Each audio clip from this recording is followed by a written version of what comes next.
What's this guy's name? On the end.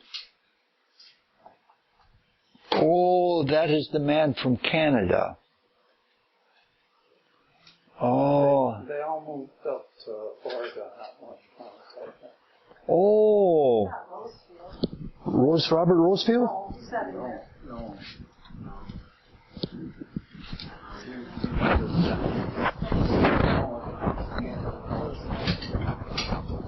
This one next to Marianne? No, the blue guy. It's Tom Johnson? Tom Johnson. Oh, okay. Yeah. What year was that, do you know? A long time. Yeah. The Rosicrucian philosophy is based on cosmological principles. And supposedly, through many painstaking clairvoyant observations and corroborations, the elder brothers of the Rosicrucian order have developed or have found the principles that are behind the creation of the cosmos, and they have applied them to methods of soul growth. For example, retrospection, which is the central exercise if you want to make progress spiritually, is based on a principle of reflective memory. That is, if you follow something from cause to consequence and then follow it from consequence to cause, you can break the bonds of cause and consequence, and then you release what was bound up in a cause and consequence sequence. And then you can absorb that into your being as soul material. In fact, what is found is that the entire solar cosmos is dissolved in a similar way. In the second half of the evolutionary creation, more and more memory work is done, and all of the worlds that have been externalized and objectified become dissolved, and they are built into higher vehicles, and the soul essence is taken out of them, and they go into the spirit until at the very end it's almost all memory work, and everything is condensed into one location. I don't know if we can think of that really in a three-dimensional sense, but that's the whole idea. Another one of the universal principles is the principle of analogy. As above, so below, what has gone before in heaven will follow after on earth. Know this and rejoice. That is from the famous Egyptian initiate Hermes Trismegistus, the thrice-born, not the twice-born, but the thrice-born. By the principle of analogy, there is a unity that is like the unity between cause and consequence.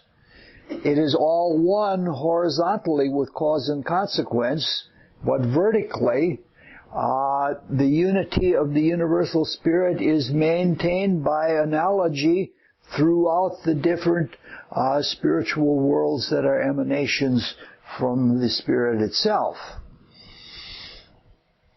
So, with these things, these two principles and a few others, we get an understanding of how the evolutionary creation works in macrocosm and in microcosm. As Eddie points out, our days, our lives, everything follows the same kind of cyclical pattern as the creation. Therefore, if we want to live lives of growth and be as efficient as possible, it's to our advantage to apply these evolutionary principles self-consciously for efficient growth. As much as we can do that, the better off we are. Max Heindel tells us very clearly in the Probationer's book, he says you have to figure these things out, and you figure them out by using the principle of as above, so below.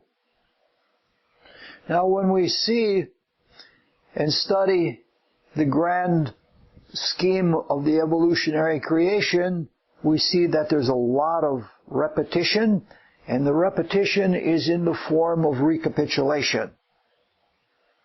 We progress very, very slowly. Because we're starting, how do you wake up a rock? You don't wake it up and say, hey, the alarm doesn't go off and now it's time to wake up. It's something that takes a long, long time. So we progress slowly, and we do it through a recapitulation, where we go over the same material or nearly the same material until we have seen it from many points of view and it sinks in. We're not rocks, but we're not flash learners either. It takes us quite a while to learn something, at least it does me. If we try to progress linearly, that's a huge mistake. If you are in a cyclical cosmos and you try to progress linearly, you're going to go off on a tangent. So we progress in spiral fashion. Our cycles move forward incrementally, and we go through similar material or the same material again and again. We see this. Nature progresses slowly. I can remember my parents used to have a cabin in the woods, and it was just a simple cabin in the woods. There was no water or anything, watershed or anything like that. My ex-wife and I used to walk about a quarter of a mile away, and there was a meadow there. It was rolling meadow, and it was open, whereas everything else was forest. We would go there, and we would lay on our backs and look at the sky, and it's one of the only times I've ever seen a shooting star came in really brightly, and you heard a pop at the end. I've never had anything like that before, and it's the only place that I've ever seen a will-o'-the-wisp, if you know what a will-o'-the-wisp is.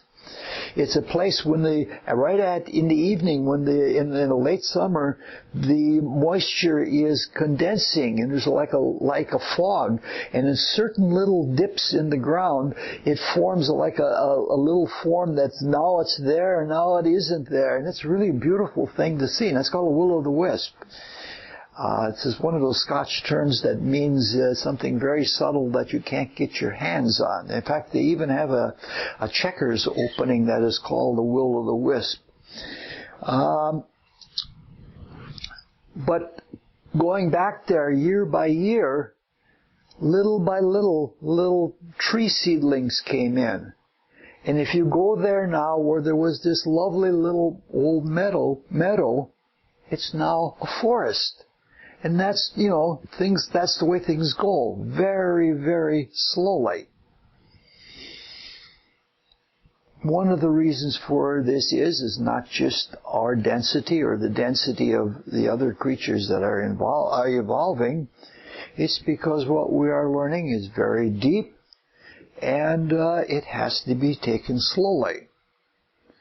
And another reason is, this is for those people that want to get out of the evolutionary creation all the time. They say, I'm getting out of here as quickly as I can. Well, that's not responsible. The universal spirit has many, many, many different facets. And those facets can only be developed and awakened by experience. And we're not just here to get out of here as quickly as we can. We're here as part of the work of the universal spirit to unfold as much of its creation as is possible, so that what it shares, is very thorough and very rich. So, because of these principles, we're capable of patterning everything in our life on them. including talks like this. And by now you have probably figured out that this is a very verbose way of saying that we're going to go back and look at something that we looked at yesterday. Life has a lot of irony in it. One of the ironies is that thought is so fast that it seems instantaneously. But the development of thought is very slow. To pass from a stump to a stool to a chair to a sofa was something that took several centuries. You know, the idea, it took that long to develop it and use it in other ways. Now, sometimes if a thought is very accurate and very clear, it might take centuries before it is replaced.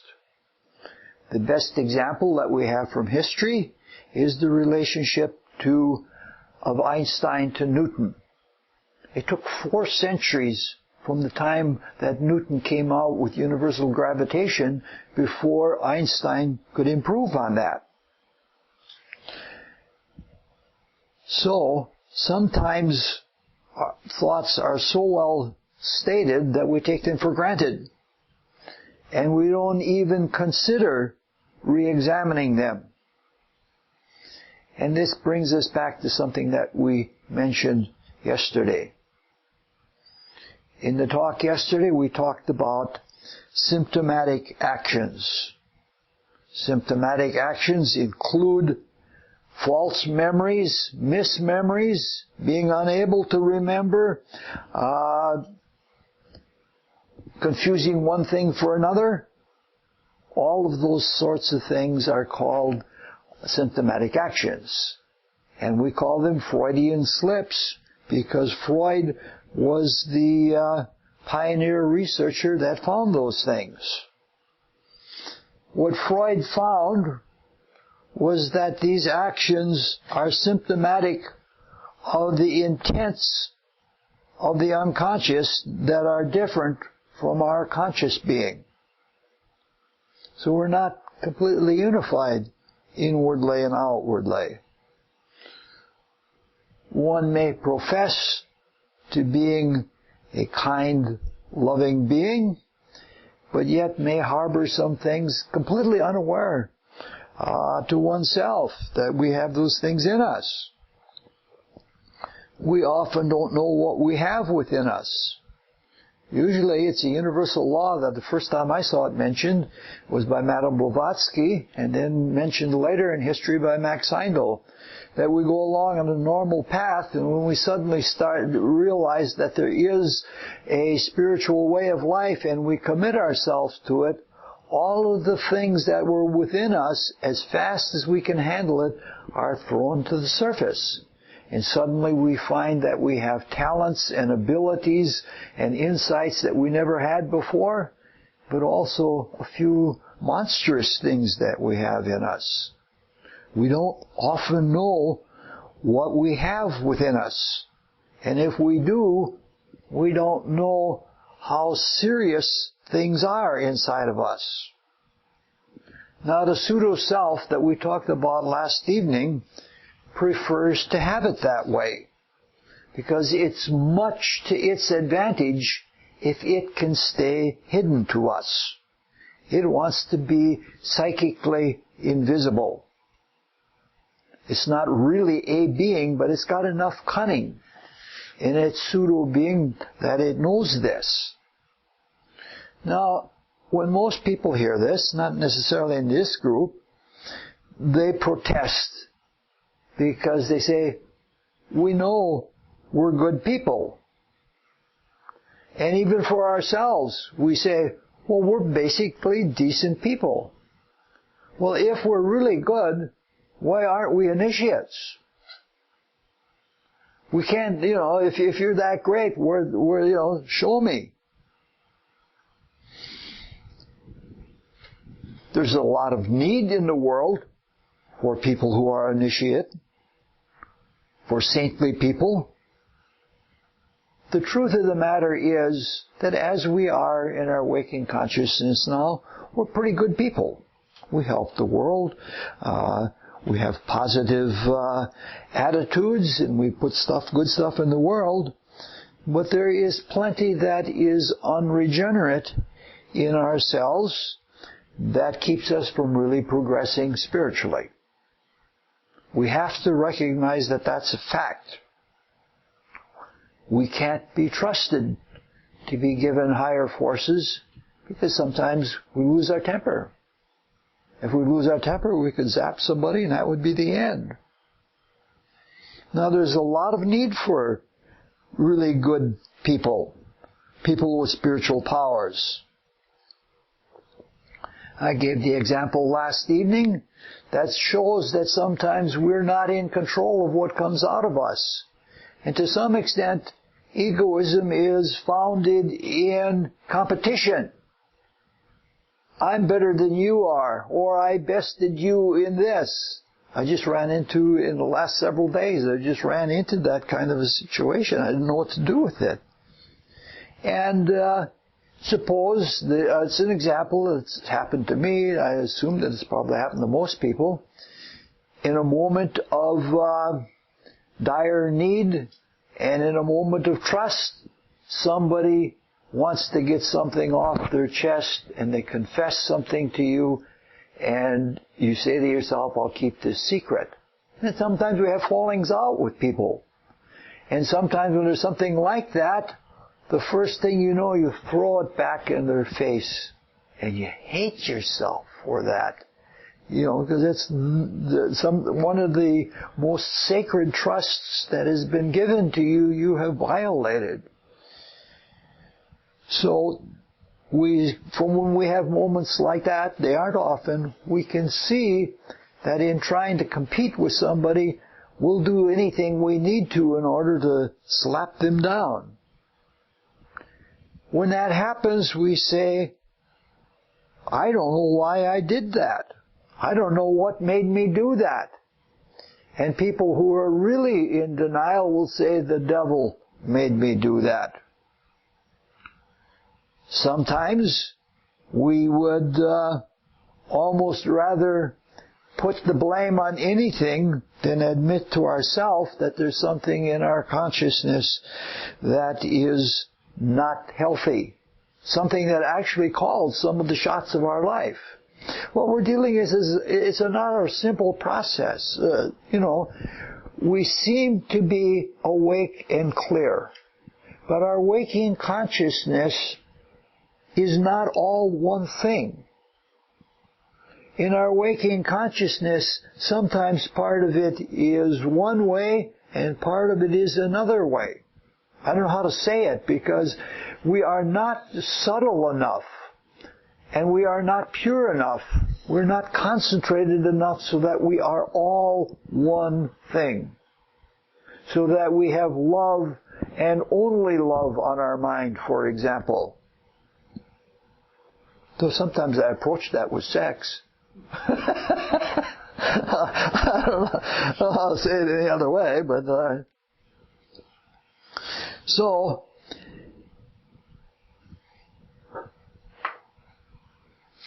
it is to this kind of thing that the depth psychologist points when they're talking about symptomatic actions. They are correct about us not being completely conscious or perfectly conscious, and that our consciousness is not purely one thing, but it is a mixed thing. It's indisputable. We all have bad thoughts. I don't mean to generalize to everyone from myself, but I haven't yet met a spiritual aspirant that didn't say that he had bad thoughts. Now, the examples that are given by the depth psychologists are clear. And their diagnosis of what's going on in the subconscious or the lower nature or whatever you want to call it is also pretty clear. And their therapy is often very, very good. Their work is so good, and it demonstrates the nature of what is unconscious to us, that we recognize that we're very much unconscious to part of our being that has its own objectives and has its own ends. Now, because the work of Freud and Jung was so well done in this matter, it is without question. And there have not been major advances. You might say that Freud and Jung, each in their own way, has been a Newton of the depth psychology. This is unfortunate because there are implications from their basic work that have not been addressed. And they're important, and they're especially important for mystical aspirants, which is raising the flag. We're going to address one of those tonight. Freud clearly demonstrated that symptomatic actions occur during moments of conflict and contradiction between the conscious and unconscious entities, in his words, or between what we wakingly think we are and the pseudo-self in our unconscious being. Now, in those moments, usually hidden unconscious mismotivations are exposed. They're exposed to the waking consciousness for all to see if they care to see. Now, this is not divergent from Christian mysticism. Christ in the Bible urges us to have our eyes, let your eye be single. We're told to be whole, to be one. St. Paul urges us to put everything we have together to one end. Of course, in another place he says to take off all the weights that bother us in running the race, but it's the same idea. So basically, the spiritual path is a path of neurosis. I knew a pastor who thought the whole spiritual path was passing from one state of neurosis to another state of neurosis. Max Heindel loves to quote Goethe, who said something to the effect, "Alas, two hearts beat within my breast. One aspires to the highest parts of the cosmos or to the heavens, and the other one to earthly and more lowly things." So if we're sincere aspirants, we're keenly aware of an inner conflict. And the further we go along, the more keenly we are aware of that conflict and the more intense that conflict becomes. We recognize that there are things in us that we do not want to have in us. And that we realize that consciously or semi-consciously, we do wrong things. We use different words and different methods, but our experiences do not disagree with some of the conclusions of Sigmund Freud. Now, probably each of us has experienced symptomatic experiences. I've had some very embarrassing ones while giving talks. It's almost as if something inside of me says, "Oh, you think you know that so much? How about this?" And the first thing you know, I've thrown a word in a sentence that is shocking to me. Sometimes you almost stop right in the middle of giving a talk. The experience is embarrassing because usually when it happens, we are thinking so well of ourselves. And we know we have good intentions. And public shaming is one of the most difficult things to deal with. I know that, and the lower part of me uses that sometimes. When somebody's done something bad to me in traffic, I pull up behind them, I beep the horn, and I go, "Shame!" I really peel it off. But that's one of my problems again. That's another of my self-righteous kinds of things. But even though, what? I think I saw you once behind me.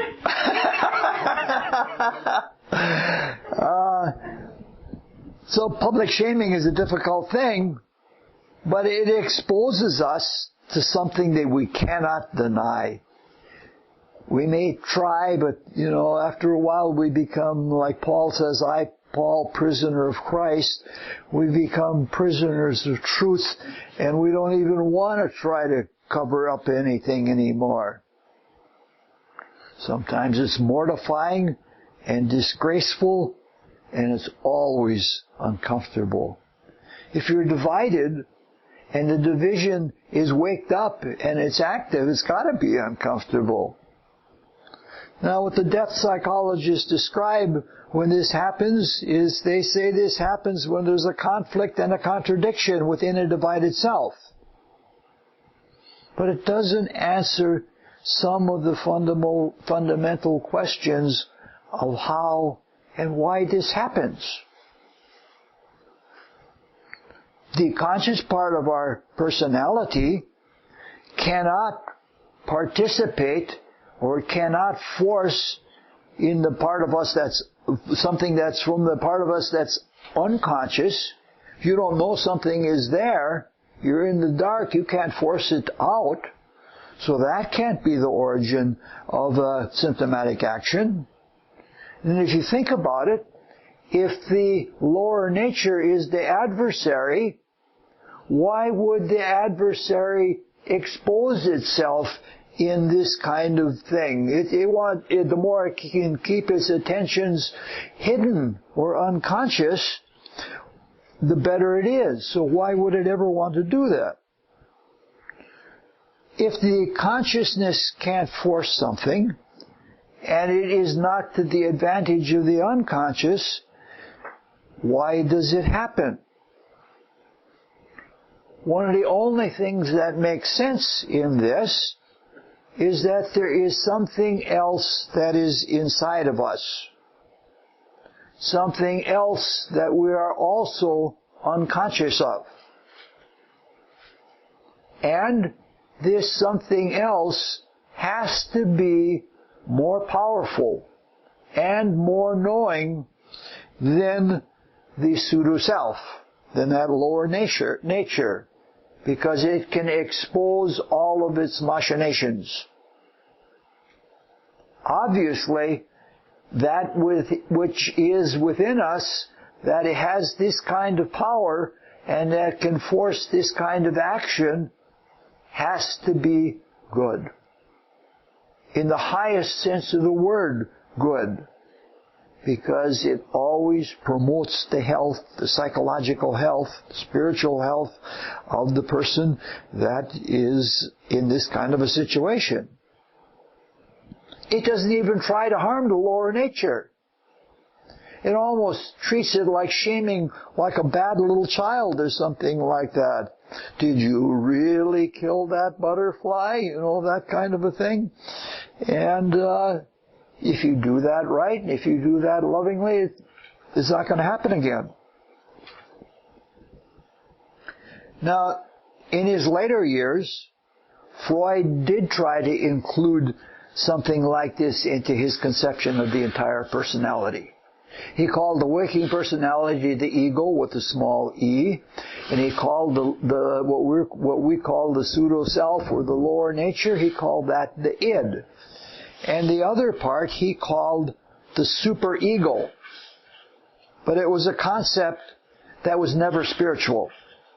It was something like an accumulation of civilization that was just barely beyond primitive and that we went to for some kind of subliminal succor of some kind or another. And it wasn't really very powerful. For him, it was much more like a watchdog. And it wasn't something that was forcing these things out. In Christian mysticism, we know it by various names. Max Heindel called it the ego with a capital E. Unfortunately, because of the depth psychologists, a lot of time that has elapsed since then, ego has taken on a different connotation. In Max Heindel's time, it represented a spiritual self, a spiritual being. Now it has become associated with the lower nature, with the pseudo-self.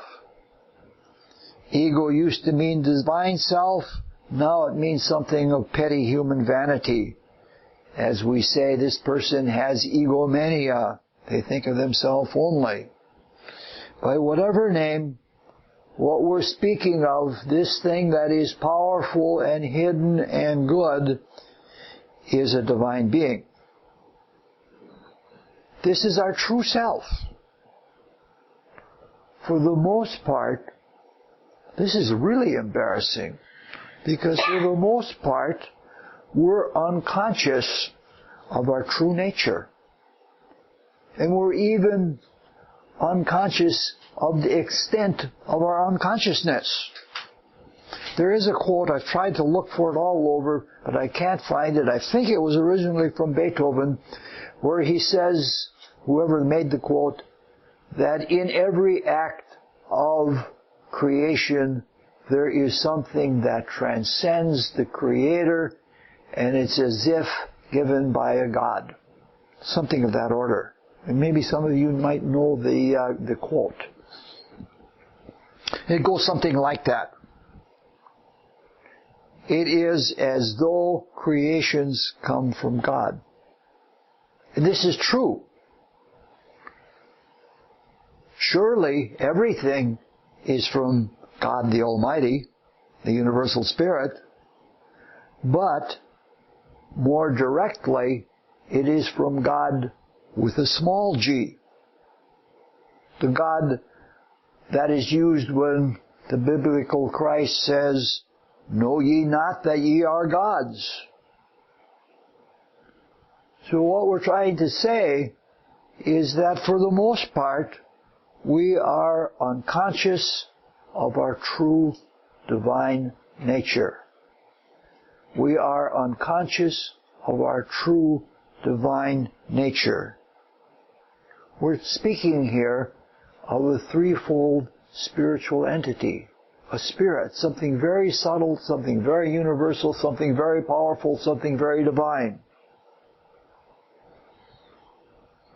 In our spiritual being, we are abstract. We are universal. We are spiritual. That's not what our daily consciousness is like.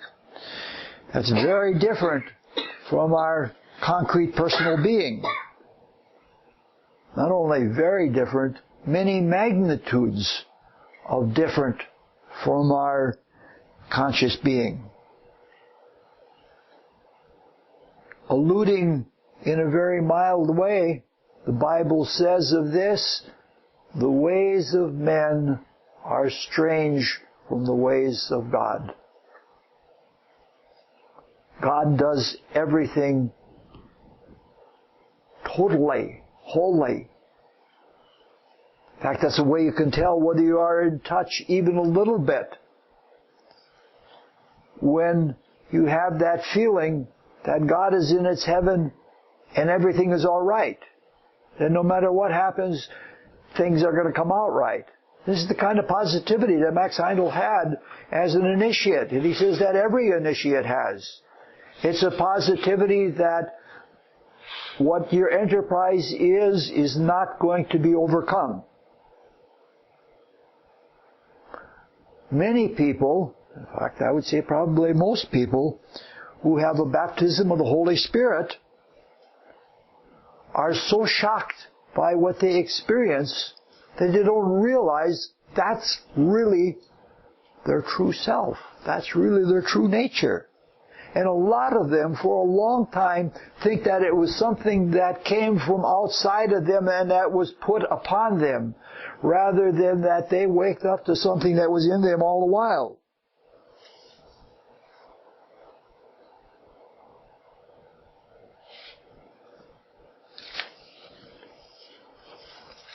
A spiritual experience is not like what we have here. Now there's one more little thing that we can draw as spiritual aspirants from the mere existence of symptomatic actions. That is that the spirit, the self, wants our growth, wants our advancement, and it wants them more than we do.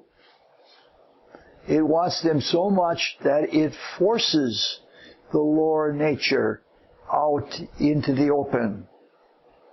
Now, a lot of people who have not the least care in the world about growing spiritually, it's never in their mind. They have symptomatic actions. The spirit, which knows and is part of the evolutionary creation, longs for and works for our awakening, for our progress. Max Heindel tells us that Christ and the elder brothers want our help in the great work more than we do. Even discounting general evolutionary work, there is a lot of critical work to be done. Healing work. Help is needed. There's a lot of unnecessary suffering going on. There's ignorance, hatred, and all sorts of counter-evolutionary things going on. We like to think that we're the leading edge, and we would be leaders and helpers.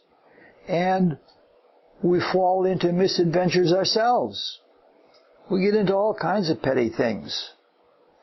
The only way that we can really help is to know and to live the truth and apply it where needed, which is just about everywhere. To do this means to wake up and be conscious. This is what our spiritual exercises are designed for. They're designed to wake us up. We do exercises on the piano so that we can perform better on the piano. And we do spiritual exercises so that we can perform better in life. Again, retrospection is of the greatest importance. When we can see what we have done, when we can judge our motivation and indubitably know the consequences in feeling as well as in thought, we are awake. We're aligning our waking consciousness with that spiritual part of our being that we're normally unconscious of. It is like we are becoming into it.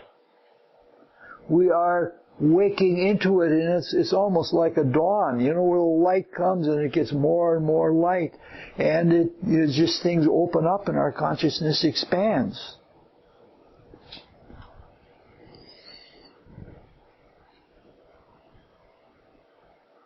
Ultimately, all of our actions, if we're living a spiritual life, are symptomatic actions.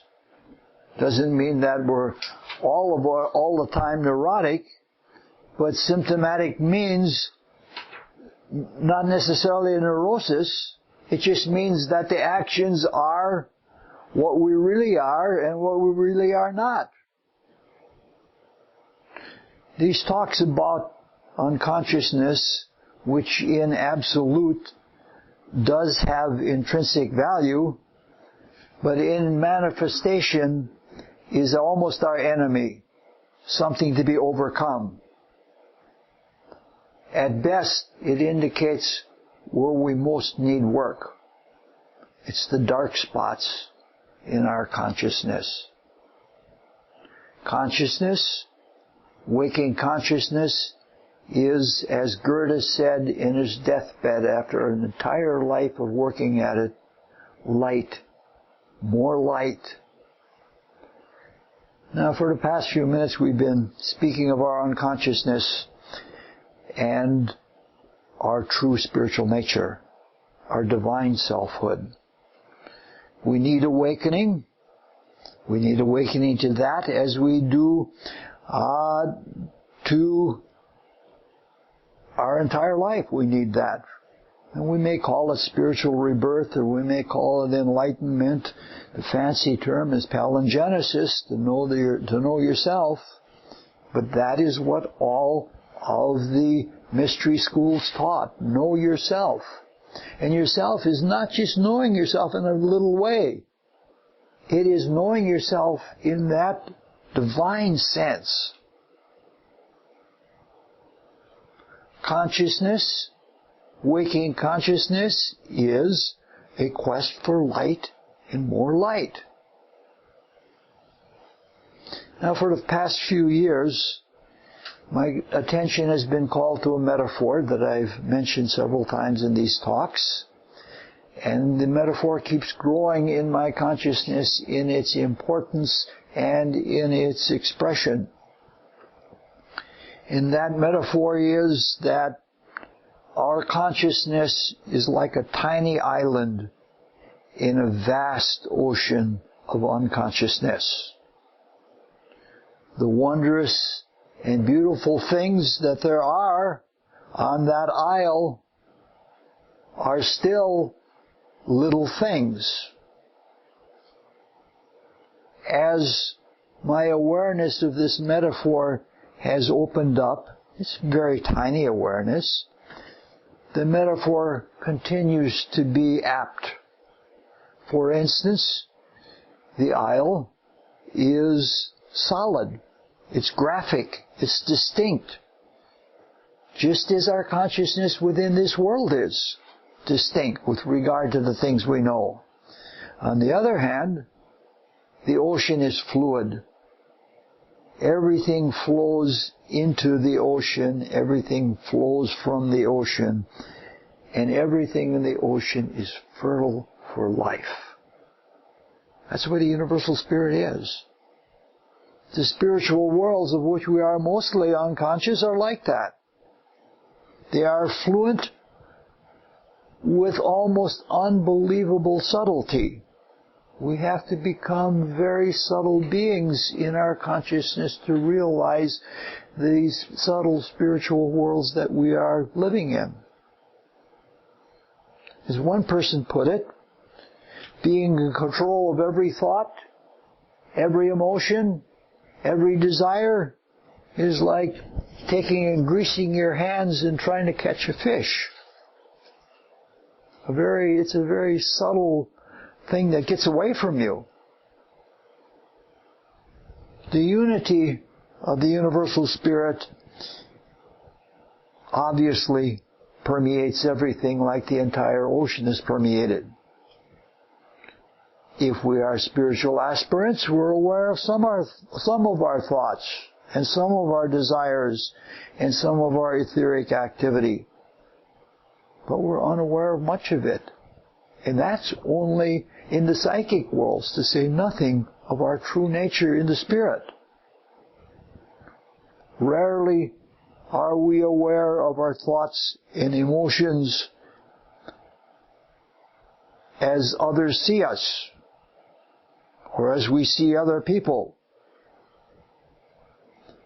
Many people have emotionally charged opinions about world conditions, and they believe that those opinions or thoughts come from themselves, and that they are true because of the intense emotional sincerity with which they're felt.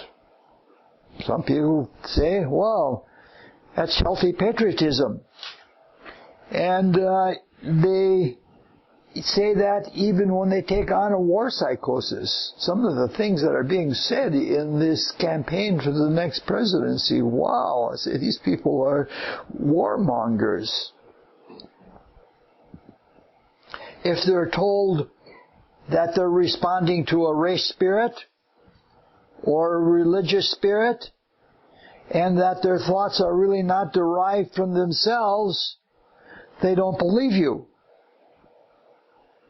They believe that because of the intense sincerity that they are right. Most people do not know that they themselves are under the influence of others. and that others may include race spirits. Most people are not free, and they don't know that they're not free. Some people want to be under such an influence.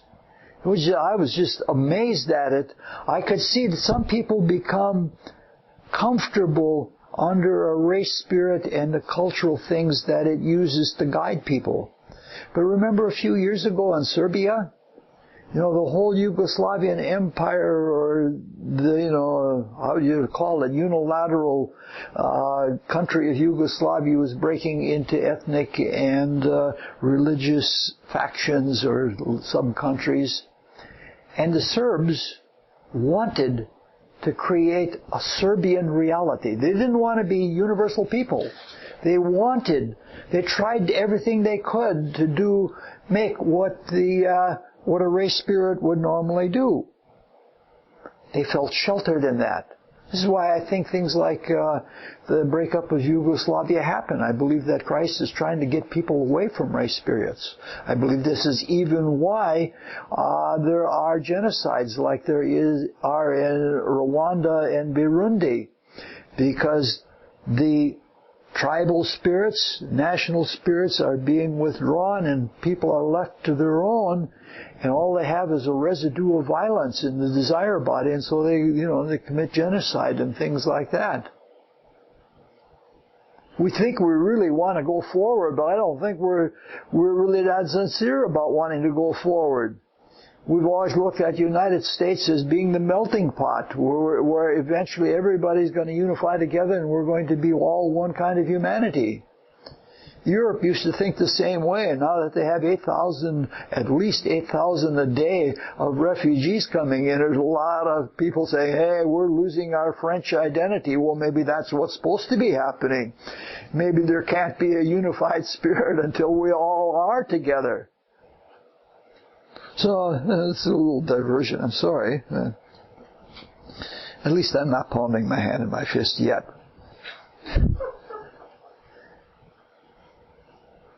There are two things in this that I'd like to address. The first and the most obvious thing is that if we want to be free, we can't just say that we're free, and we can't just say that we want to be free. We must be clearly conscious of everything that influences our lives, our actions, our deeds. Again, Max Handel quotes Goethe, but I don't remember his quote, but we have to free ourselves from everything that enchains the world. We want to be conscious, wakingly conscious, if we want to be free. This is one of the reasons why we turn inward in spiritual exercises like retrospection, even concentration. We want to be free from thoughts that are not our own, or at least know that they're not our own and be able to weigh them with intuition whether they are true or not. And a lot of people don't know, if you're capable of projecting thoughts into someone's etheric aura, if that person is not knowing of what their thought process is like, they'll think it's their own. And unless we turn inward and really get to know ourselves, even on a psychic level, we're not free. Advertising gets at us. It makes suggestions to us. To be free, we have to know ourselves, and to the extent that we know ourselves, we are free. Especially knowing our real self, our divine being. Only people who have taken the time to familiarize themselves with themselves are working toward freedom. Not a bad time to sit down, not a bad wasted time to sit down and talk to yourself and to become really clear. Helps sometimes with pencil and paper. What do I really think about this? What is really me? And when you do that, things start to come clear. Many people cannot tell if a thought is their own thought or somebody else's thought. Now, it isn't necessarily a bad thing to be influenced by other people. I'm influenced by my friends because I sometimes go off on wacky tangents and my friends correct me and say, hey, this is not right. But in those cases, we must know what's going on and we must be free to see that what they're saying is right. Christ is issuing influences and we surely want to respond to Christ. Christ came to give us freedom if we want it. The statements about freedom in the Gospels are quite strong and there are quite many. It's just a matter that our responsibility is to know what we are doing and to know what things we are responding to. We want to be free.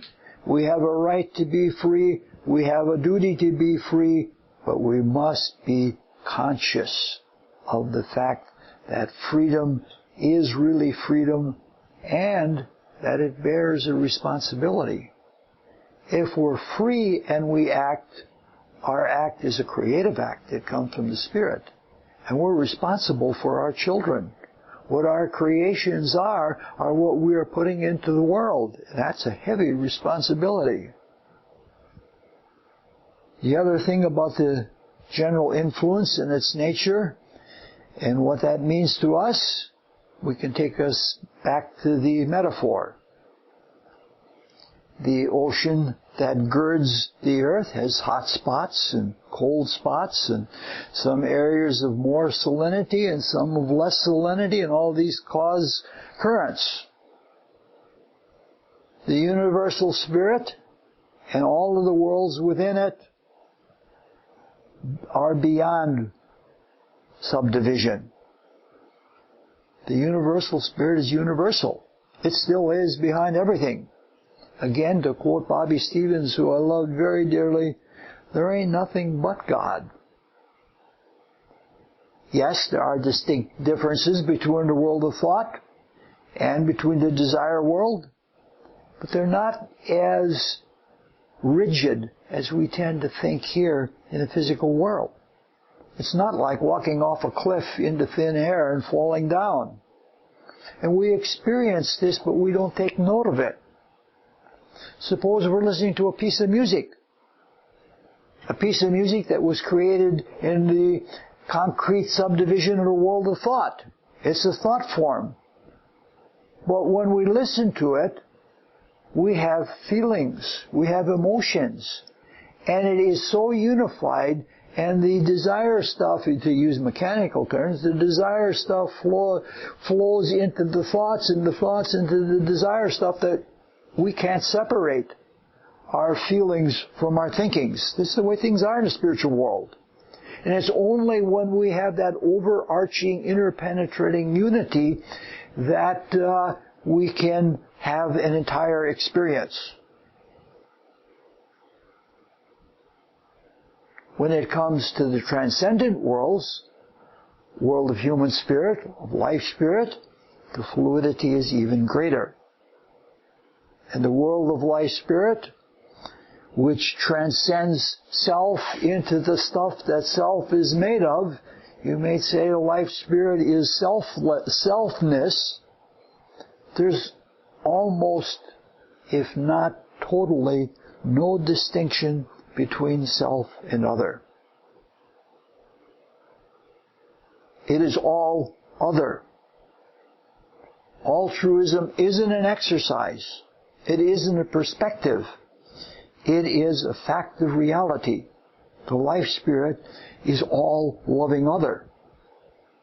We get little bits of it in loving self-forgetting service, but that's what it really is.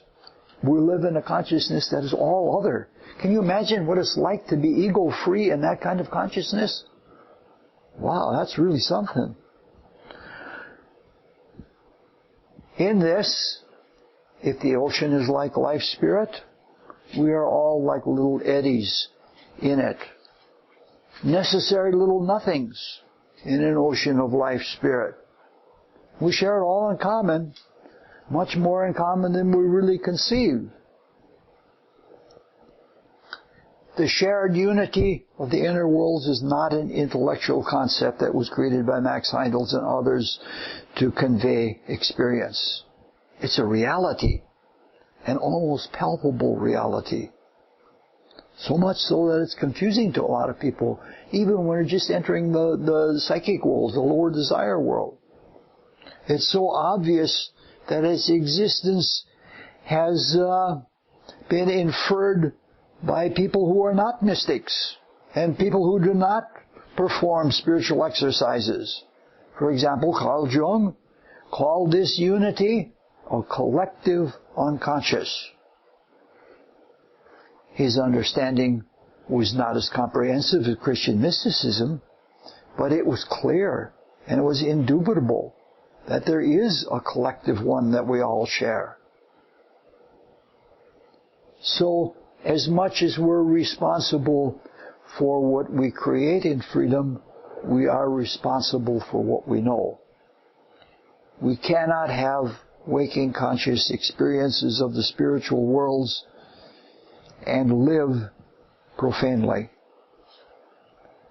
We've always been, you look back and every few years you think, wow, I was really profane then, and we don't realize that we might still be so.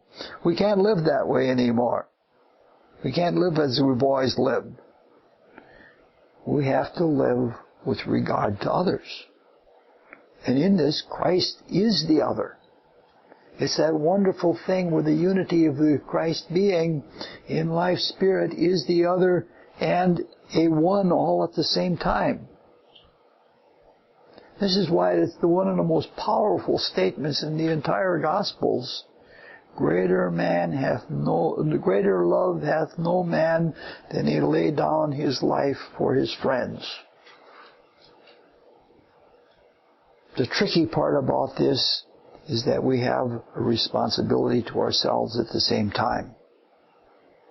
We can't live just for ourselves, but we can't abandon ourselves either. This is where we're at. This Max Heindel tells us we're at the beginning of the religion of the Son. That's where our current time is. So, at this point, we're growing out of the religion of the Holy Spirit, which is separative until we all become individuals, Holy Spirits ourselves. But in that process, we have to see that Holy Spirit from the viewpoint of the individual self. And as close as I can understand it in the metaphor of the isle and the ocean, if we are all eddies in the ocean of life spirit, we have to transfer our consciousness from the empty eddy to the ocean itself. When that happens, the eddy doesn't disappear, but we look at it relative to the other. The other being Christ, and the other being that who is before us to love.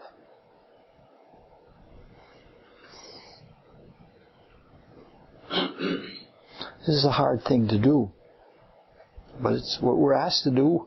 We're never asked to do something easy. We're asked to be able to think life, otherwise we're not participating in healing. And this is a hard thing to do, especially after we have been sinning for millennia. It's important that the emphasis will shift, and that we have confidence that we will be cleansed and that we will develop into real selves.